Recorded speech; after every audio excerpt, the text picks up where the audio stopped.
Please listen carefully.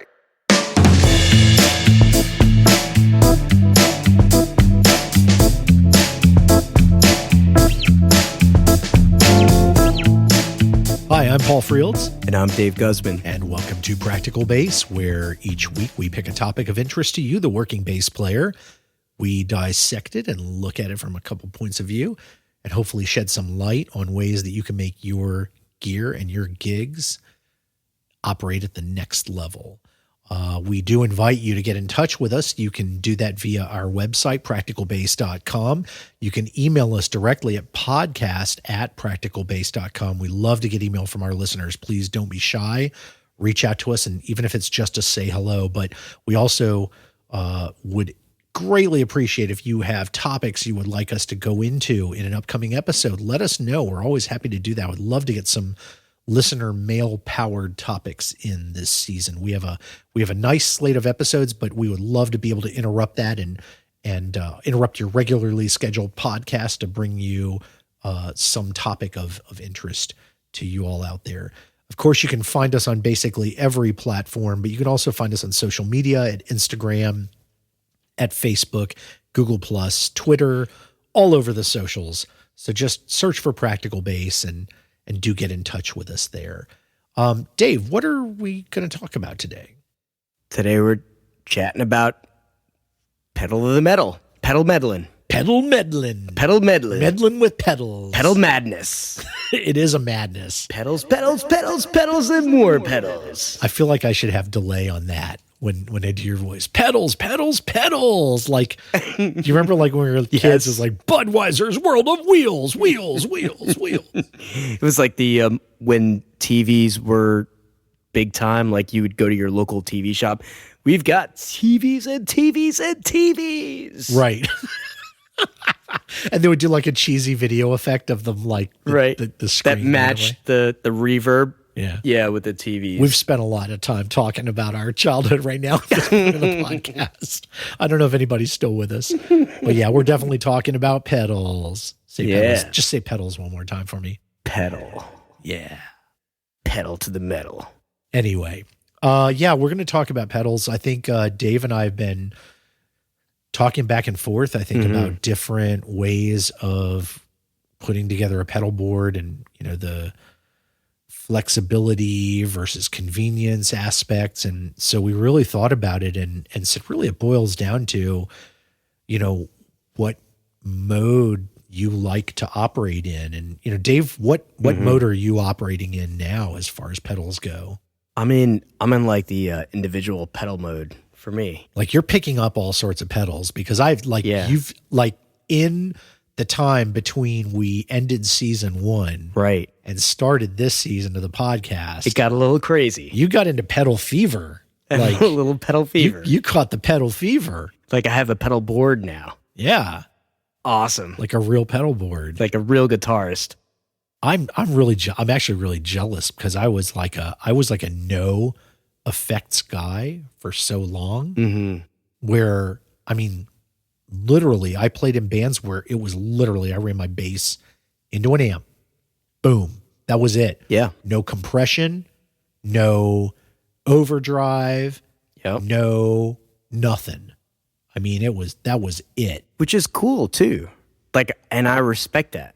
That's the thing for me. Like, I love that. There was a coolness about it in that it did, not using a compressor, for example, like that really forced me to take it on myself to play evenly because little variations or big variations, like they would be even bigger on stage. That's right. And so learning to play consistently, that helped. But on the other hand, oh my gosh, what I wouldn't have given to, go back to my very young days and have taught myself a little bit about like, oh yeah, kicking a little distortion here, a little overdrive and see where it takes this, this chorus in this song or whatever. Yeah. But you're starting to get into that, right? Like what's on your pedal board now? What is on your pedal board? I feel like we should have if we had a video tour, we could do that. But what do you have on there now? Now, no, like I know, I've been on the internet. I know people get crazy. But let me see. I've got a little note sheet here. It's in my pocket. Dave I need a note sheet. He's literally fishing in his pocket here in the studio. That's good. You're doing that right by the mic to catch it. That's awesome. That's my note sheet. I just wanted to be noted, we do not have a Foley crew. That was literally Dave doing that on the mic. Yeah. I don't know if anybody knows what Foley is, but yeah. That's an effect pedal right there. Yeah. That's called paper being unfolded and flattened out. I love it. That's a new piece. Mm-hmm. It's like a John Cage piece. Yeah. All right, go ahead. So what do you have? Maestro? It goes from, which is all actually like a lot of this is kind of how it grew into like the whole pedal board thing. Yeah. But it did start with just the tuner. Yeah. Right. Like the tuner compressor, or the tuner became like key. That was just your thing. Like, okay, I have a tuner that I plug into. Yep. And I could mute it. And it's a pedal, right? And you have the one that you have it's one of those cool like polytunes. Yep. It's the polychromatic TC, and it's great. Once you get to use them and you get used to it, it's super nice, right? Because, they're great pedals. It's fast, it's quick. Yeah. It mutes. Love it. And then I jump right from that into like a compressor. Yeah. So I use like an Aguilar compressor, which also a great pedal. Yeah. The Aguilar compressor. Sometimes like on stage I do have to change it a bit, like depending, but very rarely. Most of everything that I have kind of stays in its own position where it needs to be from the start. That's one of those, like, that's a multi-knob. Like it has like 5 or 6 knobs. 5 knobs, I think, at least. 4, and then, 4. Yeah, okay. Yeah, right. But it has multi, so like you can set the attack and all that. And the just ratios and all that. Yeah, and a note to our listeners, if you're interested purely in a compressor, which I would say is like a, I couldn't have told you this in my young days as a bassist, but now I can tell you it's absolutely one of the tools that is fantastic for a bass player to have. Yeah. It just gives so much to your tone. It gives you that beautiful, sweet smoothness that you hear all these amazing players on TV. Like, I love that guy on Live at Daryl's House. Right. I love that guy. Yes. I wish I knew his name, and I feel bad that I don't have it at my fingertips. I know who you're talking about. Yeah. But yep. Yeah, that guy. I love his tone, and I love the way he's dialed in. Like his compression on his tone is just gorgeous. Yep. But anyway, if people are interested, we did a whole show about compressors last season. Go back to season 1 and check out our compressor episode, because we'll tell you how compressors work and how you can set them. But anyway, go ahead, Dave. I'm sorry I interrupted. No, it's great. So the Aguilar compressor, a great pedal. So from there, then I go to another pedal that's like, it's from a company called Team Awesome, and the pedal is called Small Sound. Big Are they Sound. literally called Team Awesome? Yeah, it's one of those like boutique. I don't even know how it ended up. Yeah. I know how it ended up on my board. I'm pretty sure I owe somebody some money. Did you steal that pedal, Dave? No, it was a loaner from my guitarist, and he's amazing at pedals. Yeah. And he said, this one you have to have. He is kind of a wizard. And he was right. And the reason is because it's a fuzz pedal, right? Yeah. But what it does is it drives, it has a really nice like dry bass that can come through at the same time. Yeah.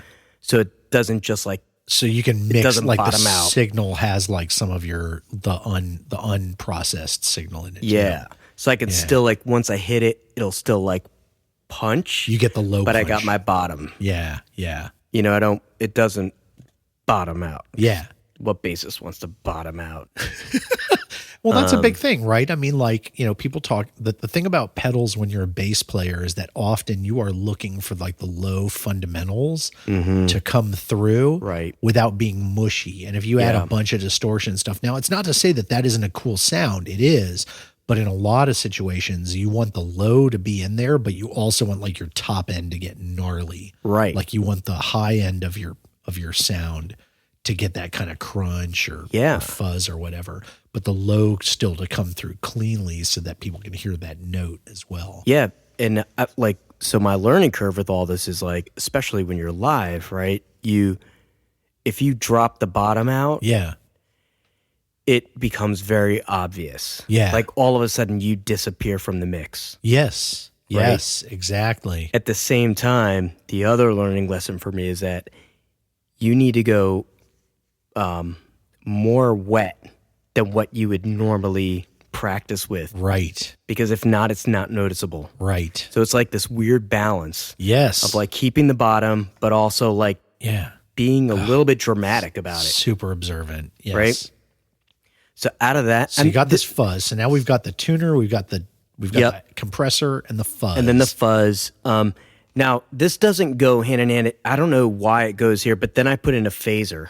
Yeah. And it's a cheap phaser that I traded some piece of equipment. It's like a Dano Electro phaser. Yeah. It's like very plasticky, but it's perfect. It's got one knob on it. Yeah. Super easy. When I'm using that, I'm only using that. I'm not using anything else other than compression in that. Yeah. Yeah. And that's just to give me, it works. I feel like I want to do more with it, but for now it works. But normally I don't have that on. Yeah. And then I use that. I replace that with I replaced a chorus pedal with that. Yeah. Because I was trying the two on my pedal board. Yeah. And I like the phaser effect better than the chorus Right. for me. Yeah. It's just like it sounded a little bit more dramatic. Yeah. Yeah. Right? Definitely. So then it loops into then my two. I don't know why there's two, but two octavers. So an OC3. Yes. And then Yes. and then a micro pog. Yeah. Right? I love So they that do micropod. they both are like octavers, but they work they're totally Right. different. Right.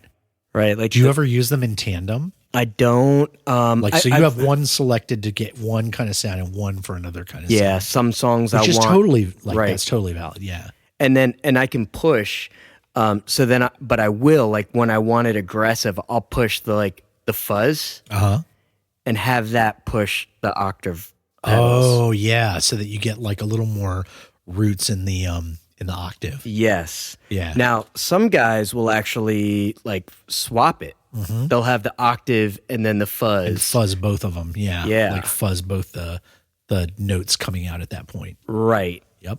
And it just to me it's it's a taste, and I'm sure there are people out there that are going to say which is better, which is worse or whatever, but I've flipped them back and forth, and I kind of like the fuzz going first. But that's the thing. Like that's the great thing about having that pedal setup that you have is like with separate pedals.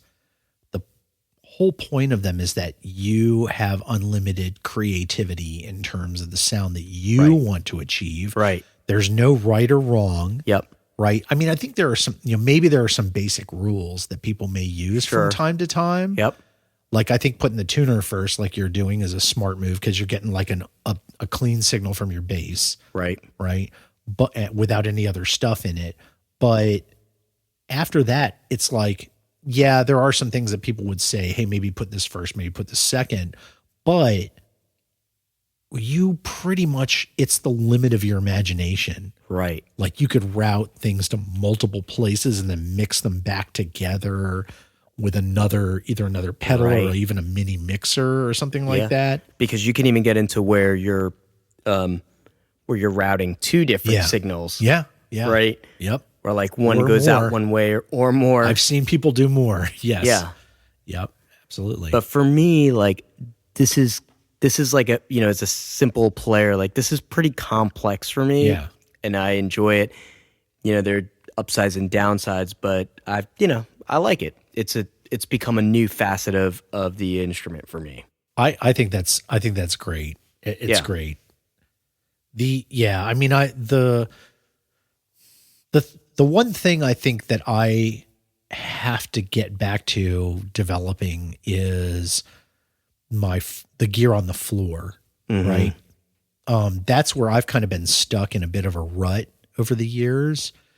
And to be honest, I think, it probably works for a lot of the gigs that I do. The gigs I do like are primarily different. Either one of them is different kind of cover bands, and the other one are singer songwriter, probably in like that. I don't know what you call it, like AAA sort of vein, right? Amy Manns, Sean Colvin, those types of artists. And typically they may be looking for something that's a little understated. Right. That being said, I have been using forever now. I've been using a multi-pedal. Right. I've got this Line 6 Bass Pod XT that I've had, I mean, I think over 12 years now, maybe more. Yeah. I bought it not too long after it came out, I'm pretty sure. I think I bought it used, but not too used, right? Maybe it was a year after they were first introduced. I don't know exactly how long ago that was, but it's long enough now that I'm worried that it's going to crap out on me one day. and it's a nice thing to have because it's like, it's one thing. I bring it. Yep. It has an in and an out. It's got a tuner built in. It's got a nice compressor built in there. It's got an optical, like LA2A style compressor model built into it. And everything in it is modeled, right? And there's a whole bunch of different gizmos that are built into it that I use for different things. But it's Line 6, right? Yeah. So sounds Line great. 6 is like super, they're good at that. And that's their, so when I saw it, because when we were prepping for this, you'd actually pulled it out of its bag and I took like a close look at it. This thing is like it's awesome. It's a machine. It's like a tank. It's a tank. I mean, I've dragged that like to gigs for those 10 or 12 years. Yeah. This is not like this thing sat in a closet.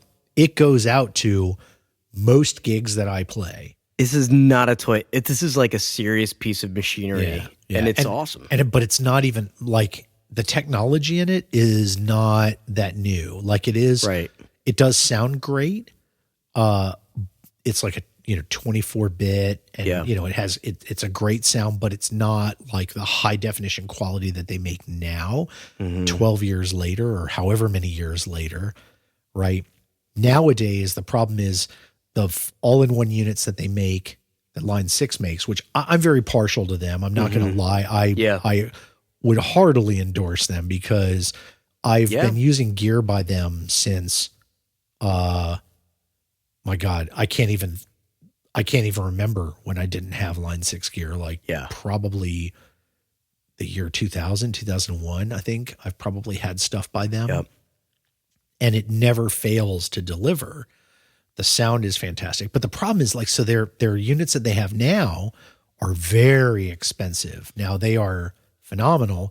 And nowadays, some of those things like the Helix line that they have now, which actually works for bass or guitar, you can put all, they have all of the stuff that you need for either one built in nowadays. Yeah. And that's great. And you can rearrange all the pedals in any order. Like you can be as creative as a real pedal board now. Mine doesn't do that. With mine, everything's going to go in a specific order. Right. You're going to get your compressor is up pretty early.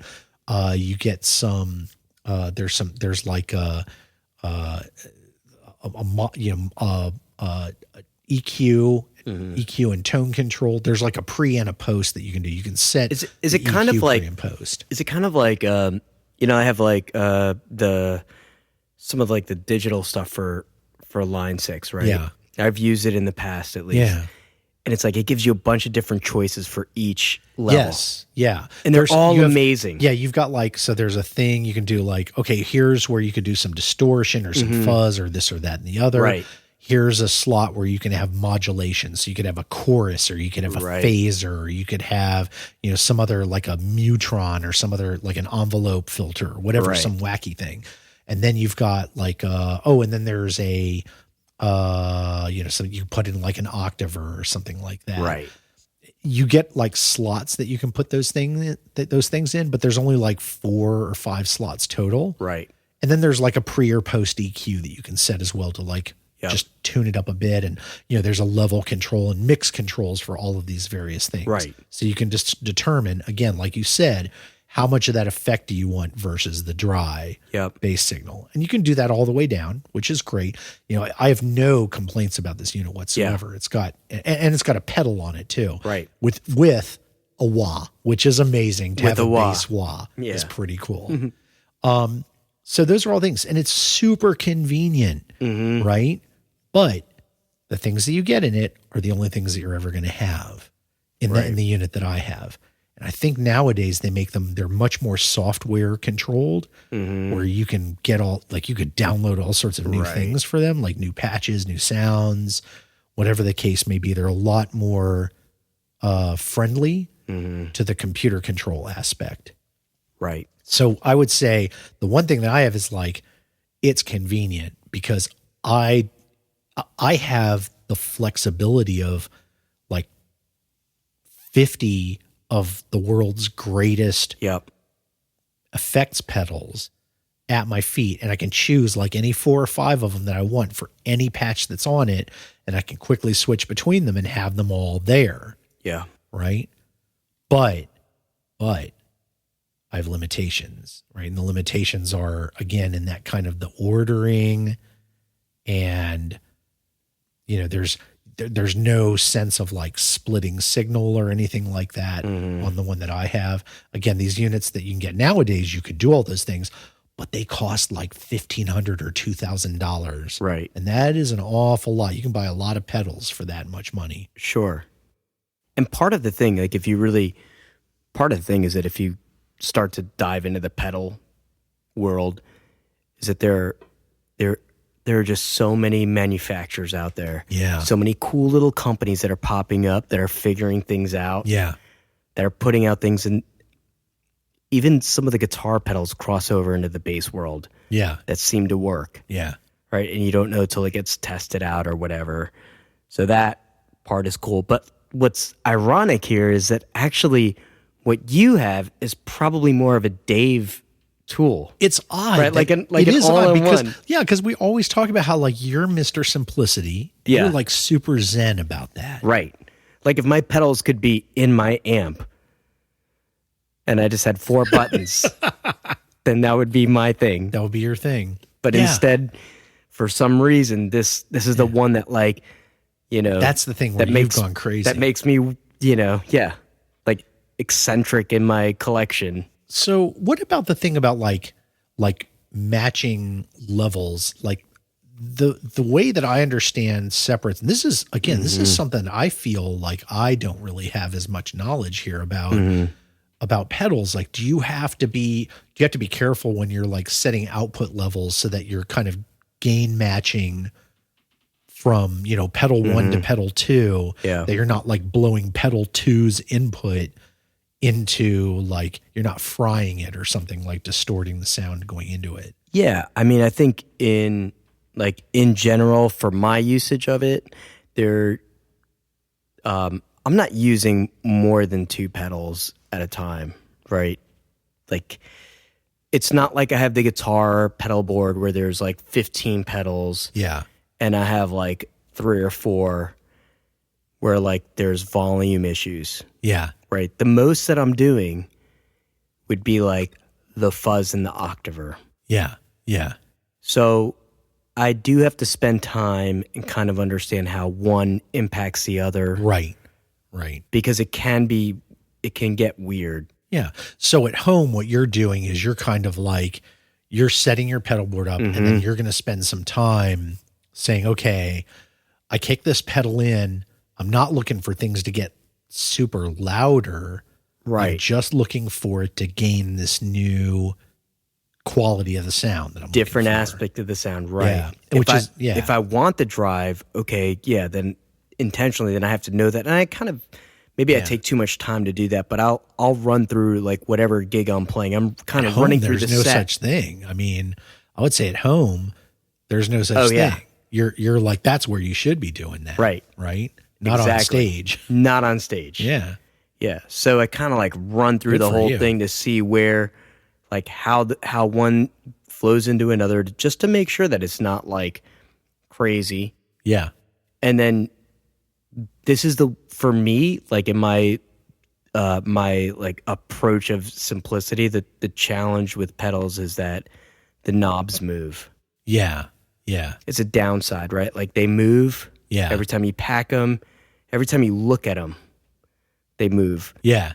So you show up at the gig, you're never going to get your exact, here's how it was set up when I left, but here's how it's set up now. Yeah. So you either have to have like right where you set them. Like some people will put like nail polish, like white nail polish. Oh, yeah. The thing where you like, here's where I know the Mm-hmm. output of this pedal needs to be set so that I'm not overdriving the next pedal. Or here's where here's my favorite compressor setting. Like, right. Here's where this knob is. Here's where that knob is. Yeah. Unfortunately for me, it changes. Like, so I don't want to set it firmly. So I've just been kind of memorizing, just like we do anything else with our instrument, right? We just kind of get to know where those knobs need to be. Right. So the first thing I do, like at a gig, is I set it down, and then I just look at it like pedal by pedal, kind of holistically, like where does everything need to be?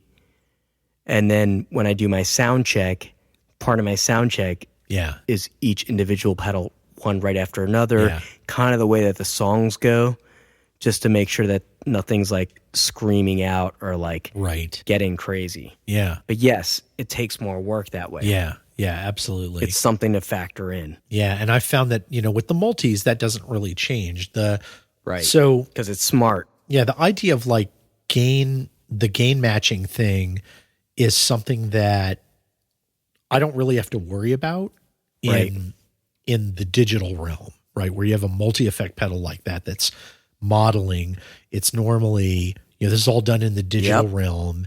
And so they're kind of like, they've got a pretty good idea of like, of gain matching that's done in between. So you don't really run the risk of like blowing up your next effect. Yep. You do have to worry about overall volume, right? Like after you start piling up a bunch of those effects, you may find that your volume then needs to be regulated a bit. Like you may have to bring the overall volume for this patch down because you've applied a bunch of effects to it.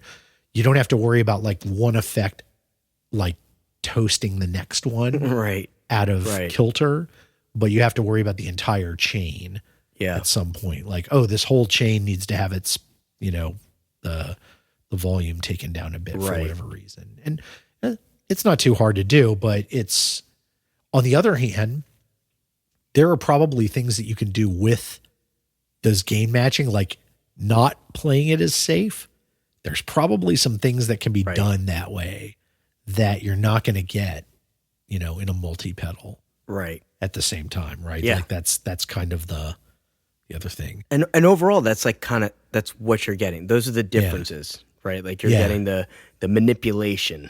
Right. Now, how do you deal with the power situation, right? Because after a certain number of pedals, like you need to have a power supply that's going to take care of that. I'm assuming, like, of course, somebody could do for a lot of these pedals, you can stick batteries in them and hope for the best. Personally, I don't know. Maybe this is just me, but I would be absolutely terrified that batteries are going to go bad in something, and I don't know which one it is out of these 7 things. Yeah.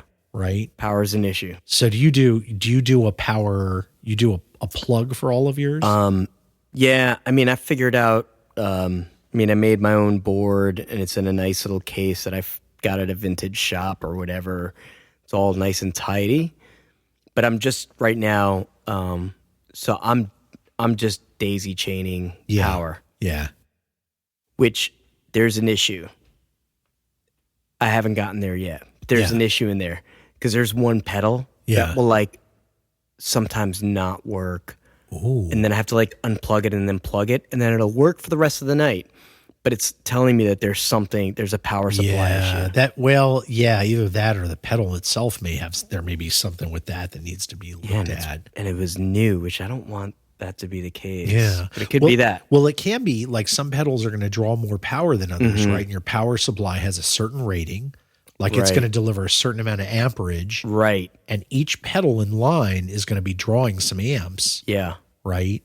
So, and there's probably a calculation. Oh man, I feel like I underprepared this week. I think the old me last season would have looked this up and had a formula all worked out. Because there's pedal, like there are different different levels of those. Yeah. Like you can buy different levels of those power adapters. Right. Right. My bet is that you probably want to err on the side of don't get the one that supports right up to the amperage that you're drawing, but like maybe 1.3 or 1.5 times that. It doesn't mean you're going to be pumping, necessarily more, just means it could support it. Yeah. You need to be able to support So, I mean, you're going to be drawing some current on everything that's on that line. Yep. Right. It's the same way that you have like a 15 amp breaker in your house. Right. And if you plug too many things in, the breaker is going to trip. Right. And in the same way, if you're running right up to the line on your pedals, on your board, you could have problems. Like the whole thing could drop out. One or more pedals could drop out. And that's the reason why, like the power, what do they call them? The little spots. Like you can only get 6 or 8 daisy chain pieces. They only give you so many plugs. And then after that, they're just like, bro, don't. Yeah, don't do this. Don't. Get it. You've already pushed it too far. Yeah, exactly. You need to like get another brick at that point. Yeah. Right. So, I think the key is that you need, definitely buy with some room to grow. And my guitarist is now, his pedals are getting to a point where he has another like a rack unit. Yeah. That's like conditioning all this stuff and like getting you to a point where like. That's new since I literally saw you guys like 3 or 4 weeks ago, and already he's built it up even more. He's in group therapy. Yeah. Yeah. He's working through his pedal situation. He is acquisitive is what we would call him. He's very acquisitive. But yeah, power supply is something you need to consider. It is like, it's a whole nother aspect of it. Everything gets more complex. You have like cables, you have to like wire them through. Yeah. Like everything gets more complicated. And you've got to like the cabling that you choose, like that also matters. Like, do you have a specific, like, are you go after a specific brand for your cable connectors? Because there's so many of them right now for me. I'm just not, I'm just getting like middle of the road. I can't remember what movie it was, or maybe it was a TV show, but I think it was a woman that was like ordering wine, and she said, I don't want your cheapest wine, but I want your second cheapest wine. I don't want the cheapest patch cable. I want the second cheapest patch cable. That's awesome. Yeah. Yeah. Yeah. I think the thing with patch cables like that is you have to judge by like how hard you are on your equipment. Right. Like if you tend to be very easy on your equipment, you don't move around things very much. You don't plug and unplug things very much. You're probably going to be able to get away with something that's a little more standard. If you are a person who is harder on their equipment, like you play around with your pedals a lot, you're always plugging and unplugging things. Right. Maybe you're harder on them at gigs, like you're always stomping all over the pedal board and you occasionally miss and like hit your foot against the cables. Maybe you need something more rugged. Yeah. The ones, my nicer patch cables, they're Fender, but they're also like the ones that have kind of like a braided thing around it, right? Yeah. They're just more kind of like malleable, more flexible. Yeah. That's just the ones going into my compressor and my tuner, and only because those two will come off of my board off to go other places. Everything else is kind of staying on there. And wise move. Yeah, wise move. Yeah, for sure. Yeah, and so once again, this is an area. So we talked about a lot of areas where I feel like I am an apologist for the multi-effects board, but I would say here's one of the areas where the multi-effects board comes out ahead, because you don't need to worry about all that cabling and maintaining it. And it's not just maintaining it, but when it goes bad on stage and you have to like quickly sort through where is the problem, and you have 5 pedals and you're trying to discover which connection is going bad, it is a terrible feeling on stage. Yeah. You know that one like drop of sweat? Yeah. The one that comes down from like the hairline down to the eyebrow and then like just circles around the eye and then drops down. That's the one. That's the one where you're like, I have no idea. Yeah. And I think with the multi-effect, the only thing I have to fear is fear itself. No, it's not fear itself. It is that the whole board dies, right? Okay, well, if that dies, yes, I'm going to be losing my tuner and my compressor, and I'm going to yank one cable, throw it into the, throw it directly into the amp. Or in my case, right, a lot of times what I'm doing is I'm running mine in an effects loop from my amp. And so all I do is I'll go to the back, kick it off. Yeah. Pull out the effects return, so that basically I'm just running direct into the amp, and the effects loop is being ignored at that point, and then go for it and play. Oh, and the best part of all that is that, like, at the end of the day, we're bassists, right? Yeah. Yeah. Which means, like, really, even though I have all these like cool effects, I maybe use like one effect for 2 songs. Yeah. And another effect for another 2 songs. And it's all optional. But it's great to have them. Like, to have them as part of your sonic palette, to have those effects is really cool. And there are people who will turn those into, artistry. Sure. Like the sounds that they get. So it is really worth exploring different sounds. I mean, even if you think about like Jocko used the heck out of a chorus pedal. Yeah. I mean. Oh yeah. And he just screamed it. Like he, Yeah. It's cool. Yeah. It was beautiful. It was like a bird taking flight. Right. So I mean, I guess if you wanted to boil this whole conversation down, it really is like, okay, on the pedal board side, big points for flexibility and creativity, right? Right. On the multi-effects side, you get big points for convenience and ease of use, right? Yeah. And I think that's really the balance between them. And then I think where neither one of them really comes in, I thought that we would be able to make some case for price, but here's the thing. You can pay a lot no matter which way you go. You can get really into pedal fever, or you can buy into expensive flexible pedals in the multi-realm. And either way, like, the sky's the limit. Oh, yeah, because we talked about this too. When we were thinking about this was the bug you get when you can just buy one pedal for $100. Oh yeah, and another one for $100. Yeah. And then there's one cool boutique one for like $350. Right. Oh, you can get that because it's special, like for a gift. Yeah. And then you go back to buying like just $100 ones. Yeah. Next thing you know, it's another. Now you have 10 pedals and you spent like $1,500. It's another sport that you have to pay for. Yeah. Yeah. Absolutely. But it's all part of the creative life. Yeah. Yeah. Yeah, great. Well, so that's a good place to stop for today. We hope you guys have enjoyed this chat about pedals, about the multi-effects versus the component pedals. We certainly embrace both points of view. We embrace all kinds of gear. We hope that whichever kind you're using, that you're enjoying it to the fullest extent. We hope that you're using it to boost your creativity and that you're thinking of new and interesting ways to use that gear. Each week, Dave and I will be here presenting a topic of interest to you and trying to take it apart and help you understand how to bring your gigs and gear to the next level. We really want you to get in touch with us. We'd love to share this as a conversation between us and you, the bass playing community. And we hope that you'll share this podcast with your friends who are musicians as well, not just bass players. We hope that some of this speaks to them and helps them understand your role, but also maybe help understand something about the larger pieces that go together to form musical units. You can reach us very easily on our website at practicalbass.com, especially by emailing us at podcast@practicalbass.com.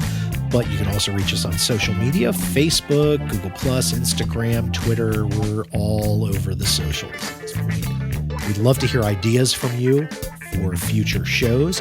Most importantly, though, we hope that you will subscribe. And it's very easy to do that if you have Apple Podcasts on your iPhone or iTunes on your macOS device, whether you have Google Play Music or Stitcher Radio or any one of a number of other podcatching apps out there. Simply search for Practical Bass.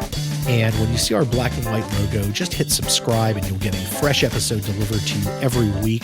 Absolutely free. We are free now and always because that's how we like to roll. Spread the knowledge for free.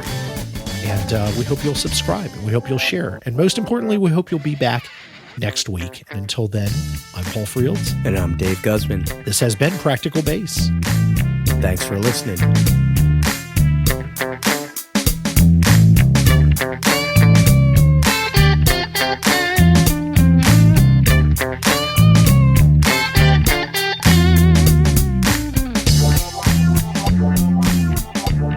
Maybe I should get one more.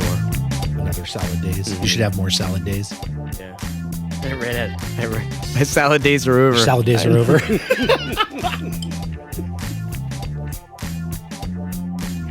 That is a line. That is a line. My salad days are over. Salad days are over. Yeah. What is that from? I'm sure that's been in. I know I've heard that in a song. Or did we just make it up? No, I'm certain I've heard that in a. Maybe we just made it up. No. I'm sure. No, I'm sure that's in a song. Salad days are over. I'll know it by the time you get back. I know it's dinging me somewhere.